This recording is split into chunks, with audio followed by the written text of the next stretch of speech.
Hello बच्चों, मैं बसंत मालविया अपने YouTube channel Malviya math magic पर आपका हार्दिक स्वागत करता हूं। बच्चों, मैंने जो टेस्ट नंबर 2 आपको दिया था, टेस्ट नंबर जो आपको दिया था वो मैंने आपको जो टेस्ट दिया था वो टेस्ट नंबर 2 का मैं सलूशन आपके सामने आपको बताने जा रहा हूँ।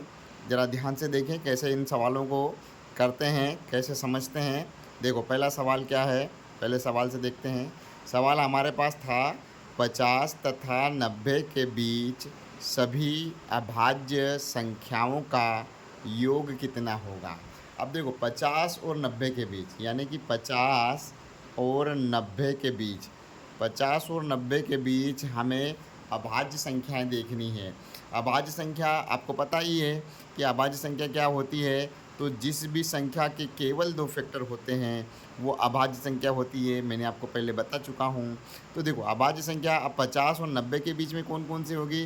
तो अभाज्य संख्या मैंने आपको बताया है कि 100 तक की अगर अभाज्य संख्या आपको देखनी है, चेक करनी है, तो आपको क्या करना है, आपको 2 का रूल पता होना चाहिए कि 2 से विभाज्यता का नियम पता होना चाहिए, 3 से विभाज्यता का नियम पता होना चाहिए और 5 से विभाज्यता का नियम पता होना चाहिए और 7 का।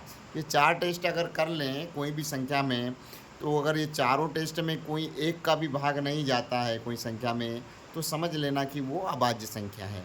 अब देखो, 50 के बाद अगली संख्या क्या होती है, 51। और 51 जैसे 51 जो होता है उसमें 5 और 1, 5 और 1 51 है ना, 5 और 1 है ना। तो 51 होता है जो, तो हमें 2 के टेबल में आ रही क्या, ये 2 से भाग हो जाएगी क्या, तो नहीं होगी, क्योंकि इकाई में जिसके भी 0 2 4 6 8 होता है उसमें 2 का भाग चला जाता है, और इसके तो इकाई में 1 है, यानी कि हमारा 2 से तो भाग नहीं गया। हम अगला टेस्ट करते हैं, तो अगला 3, तो 3 से भाग जा रहा क्या, तो 5 और 1 6, क्योंकि 3 का जो भाग जाने का नियम हमें पता है कि क्या होता है कि भाई अंकों को जोड़ें और जोड़ने पे अगर 3 के टेबल वाली संख्या बन जाए, है ना, तो उसमें 3 का भाग चला जाता है। तो 5 और 1 6 को जोड़ा तो हमारा क्या आ गया, 6 आ गया। 5 और 1 को जोड़ा तो 6 आ गया। अब 6 जो है वो 3 के टेबल में आता है, यानी कि हमें ये वाली जो 51 है ये 3 के टेबल में आ गई, इसलिए ये भाज्य संख्या हो गई, क्योंकि इसके 2 से ज़्यादा फैक्टर हो गए। भाई 3 का भाग चला जाएगा तो 2 से ज़्यादा फैक्टर हो गए। अब अगली संख्या देखी तो 52, तो 52 में इकाई में 2 है, 52 में इकाई में 2 है। 53, अब 53 का चेक करा तो 2 के टेबल में नहीं आता है, 3 के टेबल में 5 और 3 8 नहीं आएगा। 5 के टेबल का नियम आपको पता है कि भाई जिसके भी वंश में 0 या 5 हो उसमें 5 का भाग जाता है, तो 5 का भी भाग इसमें 53 में नहीं आ रहा है, 53 में। अब अगली संख्या हम 7 का देखते हैं, तो 7 7 49, 7 7 जा 49 और 7 8 जा 56 होता है ना, 7 8 56 होता है। 53 नहीं आता, मतलब इसका भी भाग नहीं गया, इसका भी नहीं गया, इसका भी नहीं गया, इसका भी नहीं गया, इसलिए हमें पहली अभाज्य संख्या मिल गई 53। अब अगला देखते हैं, 53 के बाद में 54 में 2 का भाग चला जाएगा, 55 में 5 का भाग चला जाएगा, 56 में 2 का भाग चला जाएगा, 57 को हम चेक करें तो 5 और 7 12 होते हैं और 12 3 के टेबल में आता है, इसलिए ये 3 से भाग हो जाएगी, इसलिए भाज्य संख्या हो गई।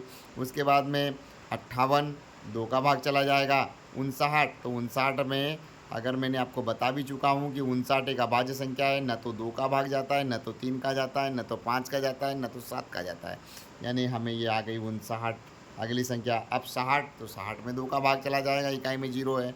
61, तो 61 भी एक अभाज्य संख्या है, क्योंकि इसमें 2 का भी नहीं जाता है, 3 का भी नहीं जाता है, 5 का भी नहीं जाता है और 7 का भी नहीं जाता है, तो ये हो गई अगली संख्या 61।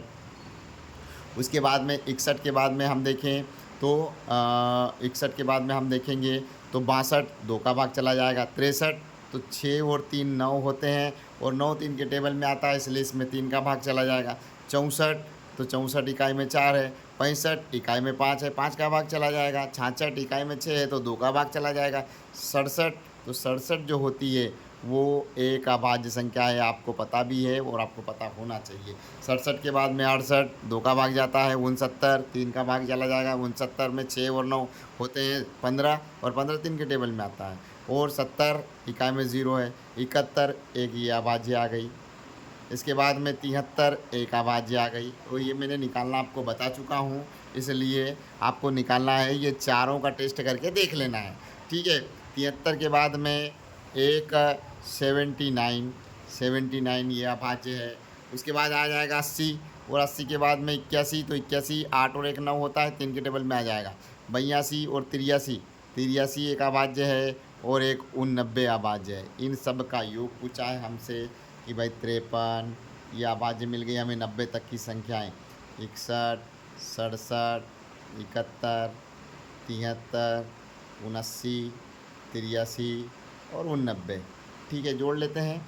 9 और 3 12, और एक 13 और 7 20, और एक 21 और 3 24, 24 और 9 24 और 9 हो गए अपने 33, 33 और 3 36, 36 और 9 36 और 9 हो गए 45, 45 के 5 हाथ क्या है 4, जोड़ लेते हैं। 4 और 5 9, 9 और 5 14, 14 और 6 20, और 6 26, और 7 33, 33 और 7 40, और 7 47, 47 और 8 55, 55 और 8 63। हमारा जहाँ पर भी 635 उत्तर आया होगा वो हमारा एकदम राइट आंसर हो जाएगा, और ऑप्शन नंबर सी हमारा एकदम राइट आंसर हो गया कि 50 तथा 90 के बीच की सभी अभाज्य संख्याओं का योग 635 है। अगला सवाल देखते हैं। निम्नलिखित में से कौन सी संख्या 8 और 12 का प्रथम 3 उभयनिष्ठ गुणनखंड है? उभयनिष्ठ का मतलब आपको मैंने समझाया है। उभयनिष्ठ का मतलब होता है कॉमन, उभयनिष्ठ का मतलब होता है कॉमन, है ना। कॉमन वाला गुणनखंड आपने को बताना है। अब कॉमन गुणनखंड जो 12 का भी जिसमें भाग चला जाए और 8 का भी, और सबसे पहले वाले, तो देखो 8 के टेबल में 8 आता है तो 12 के टेबल में नहीं आता है, और 16 आता है 12 के टेबल में नहीं आता है, 24 आता है जो 12 के टेबल में आता है ना। तो एक तो पहला हो गया 24, उसके बाद में 8 चौको 32, पर 12 के टेबल में नहीं आता है। 8 पंजे 40, 12 के टेबल में नहीं आता, 8 के टेबल में भले ही आता है। 8 पंजे 8 छंग 48, तो 24 दूनी 48, 48 12 चौक 48, है ना, 12 चौक 48, 12 चौक 48, ये 12 के टेबल में आता है 24 48, और 12 छंग 72, और 8 नाम 72, यानी पहले जो 3 अपने 8 के उभयनिष्ठ प्रथम 3 गुणनखंड है 24 48 और 72, 8 और 12 जिन दोनों का भाग चला जाए उभयनिष्ठ में 24 48 और 72। ऑप्शन नंबर ए एकदम राइट आंसर हो गया। आगे चलते हैं, अगले सवाल पे देखते हैं। 3 के प्रथम 5 समगुणज क्या होंगे? 3 के प्रथम 5 समगुणज क्या होंगे? प्रथम 5 समगुणज। अब 3 के जो समगुणज सम संख्या में आना चाहते हो, देखो 3 का पहला गुणज जो 3 के टेबल में आते हैं वो 3 के गुणज होते हैं, है ना।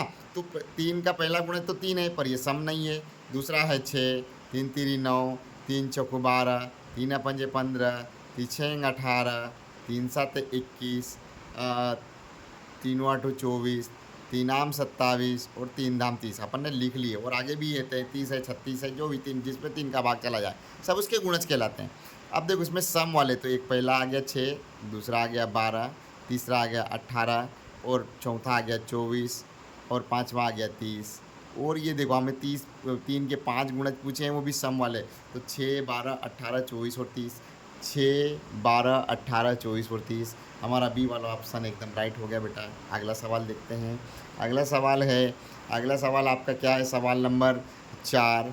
सवाल नंबर 4 आपको दिया है कि 6257 में अंक 2 एवं 5 के स्थानीय मानों का गुणनफल क्या होगा? 6257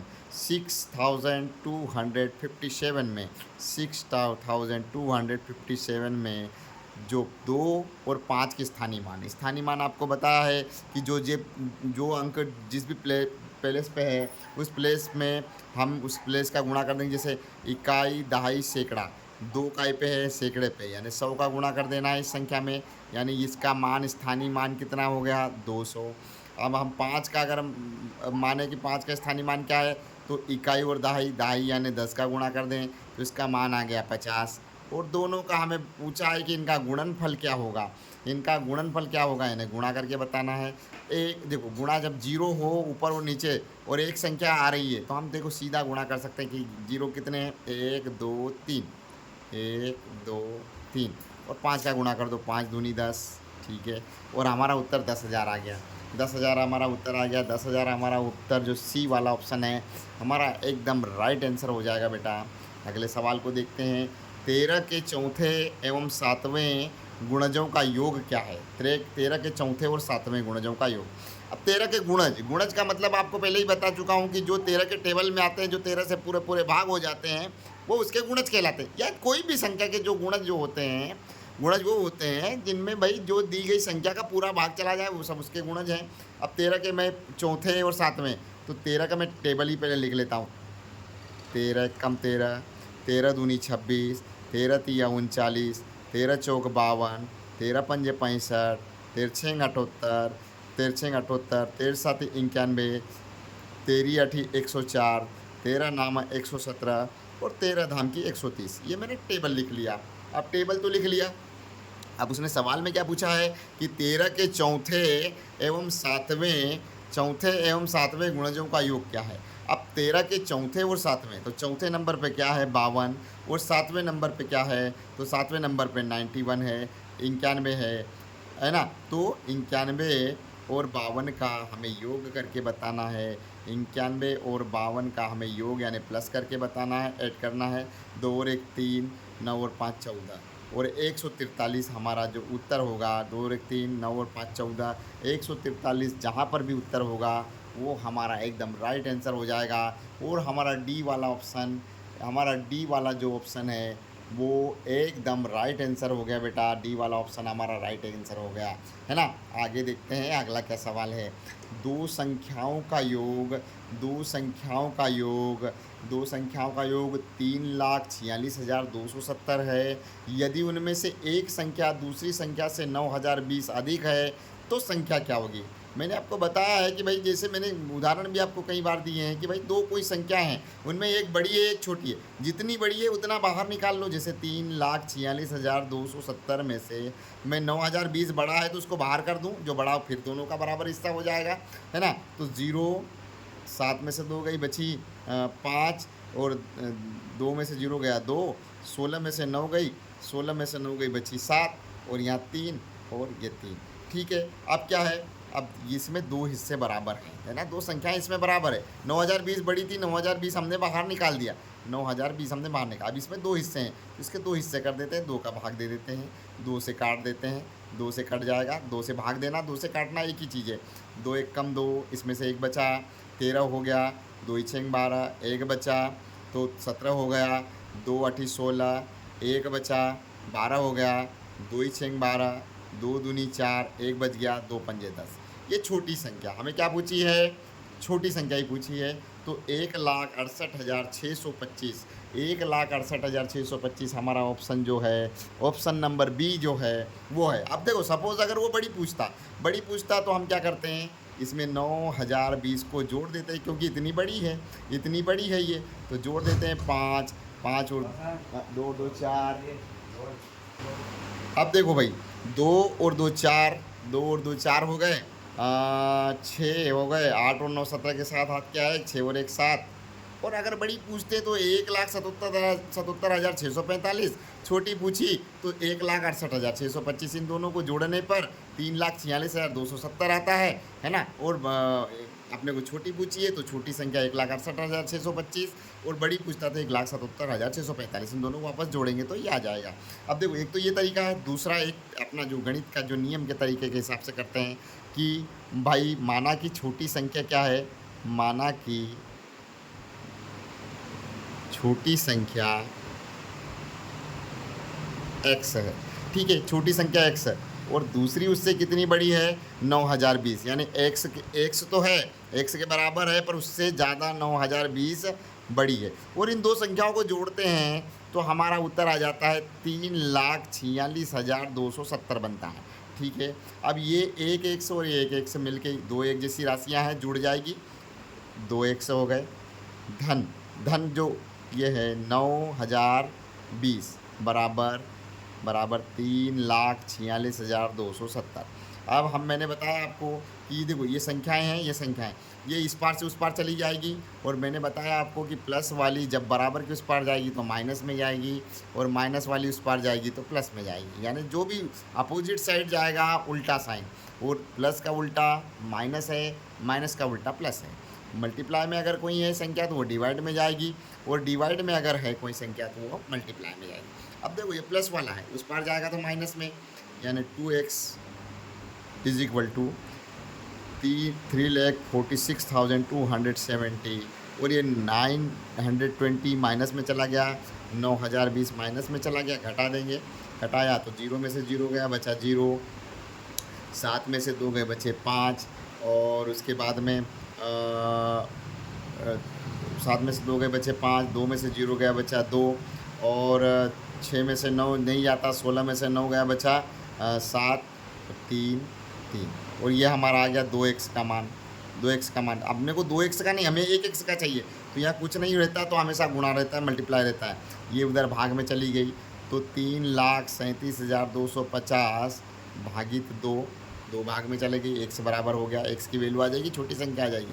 2 एक कम 2, 2 एक कम 2, बचा 1, 13 हुआ, 2 ही 6 12, इसमें से 1 बच गया, 17 हुआ, 2 बटी 16, 1 बच गया, 12 हुआ, 2 ही 6 12, 2 दूनी 4, 1 इसमें से बचा, 2 पंजे 10, यानी छोटी संख्या 1,68,625, और बड़ी मैंने अपने को निकाल के बता दी। ये तरीका है निकालने का, ठीक है।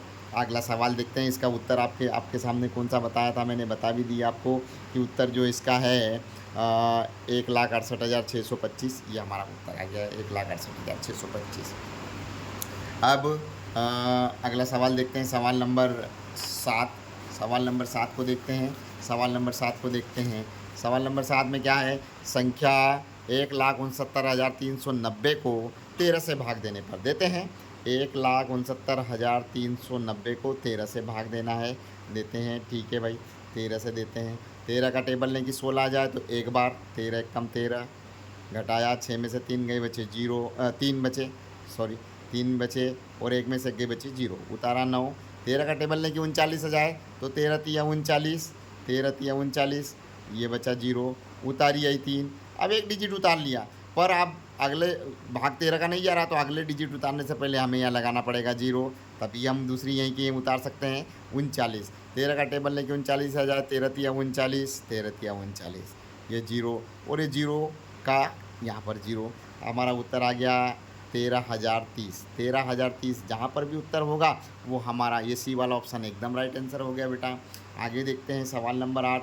सवाल नंबर 8 है, लगातार 3 प्रथम सम संख्याओं का लघुत्तम समापवर्त्य एलसीएम और महत्तम समापवर्त्य एचसीएफ का अंतर क्या है। लगातार प्रथम 3 सम संख्याएँ, तो प्रथम 3 सम संख्याएँ जिसमें 2 का भाग जाता है, एक तो 2, एक 4 और एक 6। अब इन तीन सम संख्याओं का लघुत्तम, इनका लघुत्तम निकाल लेते हैं। लघुत्तम निकालने का तरीका, 2 एक कम 2, 2 दूनी 4, 2 तिया 6। अब 2 का और जा रहा है अभी, तो 2 एक कम 2, 3 का 3, और उसके बाद में 3 का जा रहा है तो 3 एक कम 3। लघुत्तम क्या आया, 2 दूनी 4, 4 तिरी 12, लघुत्तम तो 12 आया। अब हमें एचसीएफ निकालना है, इनके एचसीएफ में जोड़े, 2 एक कम 2, इसके 4 का निकालते हैं तो आबादी गुणनखंड, तो 2 दूनी 4, 2 एक कम 2, और 6 का निकालते हैं तो 6 से 2 का जा रहा, 2 तिया 6, और 3 से 3 एक कम 3। इसका एक जोड़ा देखो, 2 ऊपर का आया, इसका 2 आया, इसका 2 गुणा 2 आया, और इसका 2 गुणा 3 आया, ठीक है। एक जोड़ा बन गया 2, यानी एचसीएफ आया 2। हमें क्या करके बताना है, अंतर बताना है, यानी 12 और 2, एचसीएफ एलसीएम और एचसीएफ का अंतर बताना था। एचसीएफ और एलसीएम का अंतर बताया तो हमारा जो उत्तर है, हमारा जो उत्तर आ गया भाई कि 12 में से 2 गए, बच्चे 10। उत्तर हमारा आ गया, आंसर आ गया हमारा कि 10, हमारा आंसर आ गया 10। 10 कहाँ पर है, जहाँ पर भी वो हमारा उत्तर सही होगा, और ऑप्शन नंबर हमारा सी एकदम राइट हो गया। सवाल नंबर 9 देखते हैं, 18 और 54 के बीच 3 के गुणजों की संख्या कितनी है। देखो 18 और 54 के बीच, देखो यहाँ लिख लेते हैं, सॉरी, ये 18 और 54 के बीच में कितने हैं। देखो 18 के बाद आता है जिसमें 3 का भाग चला जाता है, 18 के बाद में आता है 21, 18 के बाद में 21 के बाद में आता है 24, 24 के बाद में आता है 27, 27 के बाद में आता है 30, है ना। उसके बाद में आपका आएगा 33, 11 तिया 33, फिर 11 का 10 का भाग गया 30, 3 बार, और 3 का 10 बार, है ना। तो अब 11 का 11 तिया 33, 12 तिया 36, 13 तिया 39, है ना। 14 तिरी 42, और 15 तिरी 45, 16 तिया 48, और 17 तिया 51, अब देखो उसके बाद में 18 18 13 54 होता है, तो हमें तो 18 और इसके बीच के पूछे हैं, है ना। 1 2 3 4 5 6 7 8 9 10 11, 11 जहाँ पर भी उत्तर होगा वो हमारा ऑप्शन नंबर डी वाला हमारा एकदम राइट आंसर हो गया कि ऑप्शन नंबर, क्योंकि 18 और 54 को नहीं गिना, हमें बोला है कि 18 और 54 के बीच के, तो उनके बीच के हमें बताने थे और हमने बता दिए 18 और 54 के बीच में। सवाल नंबर 10 क्या है, 10 12 18 और 24 का लघुत्तम समाप्त क्या होगा, लघुत्तम समाप्त एलसीएम 10 12 18 और 24 निकाल लेते हैं, अभी निकाल लेते हैं। ठीक है, 2 का भाग जा रहा है, 2 से जा रहा है, 2 पंजे 10, इसमें जा रहा है 2 छेंग 12, 2 नाम 18, इसमें भी जा रहा है इकाई में 4 है, इसलिए 2 एक कम 2, 2 दूनी 4 और जाएगा 2 का 5 में तो जाता नहीं, एज इट इज़ लिख दिया, 2 तिया 6, 9 में नहीं जा रहा, एज इट इज़ लिख दिया, 2 छेंग 12, 2 का अभी भी जा रहा है, जिसमें आखिरी तक जब तक जा रहा है देना है 2 तिया 6। अब 2 का जाना बंद हो गया, अब 3 का जा रहा है, 5 में नहीं जा रहा, 3 एक कम 3, 3 3 9, 3 एक कम 3, अभी भी 3 का जा रहा है, 5 में नहीं जा रहा, 3 एक कम 3 और उसके बाद में अब 5 का जा रहा है, तो 5 का दे देंगे कि 5 एक कम 5, आखिरी में 1 1 आ गया हमारा। आगे गुणनखंड, गुणनखंड क्या है कि 2 गुणा 2 गुणा 2 गुणा 3 गुणा 3 गुणा 5, क्या है इसका गुणा कर लेते हैं। तो 2 में 2 का गुणा किया तो 4, 4 में 2 का गुणा किया तो 8, 8 में 3 का गुणा किया तो 24 और 24 में 5 का गुणा कर ले, चलो 24 में 3 का गुणा किया तो 72 और 72 में 5 का गुणा कर लेते हैं, 5 का गुणा कर लेते हैं, 5 दूनी 10 की शून्य हाथ क्या है 1, 5 7 35 और 1 36, 360, 360 हमारा जहाँ भी आंसर होगा वो हमारा एकदम राइट आंसर हो जाएगा। ये सी वाला उत्तर हमारा एकदम राइट है बेटा। ठीक है, ये 10 के 10 सवाल कैसे करें हैं आप इनको बार बार देखें, समझें कि क्या कैसे उत्तर लाते हैं, कैसे आते हैं, कैसे करें हैं। अगले वीडियो में मिलते हैं, तब तक के लिए बने रहें मेरे साथ।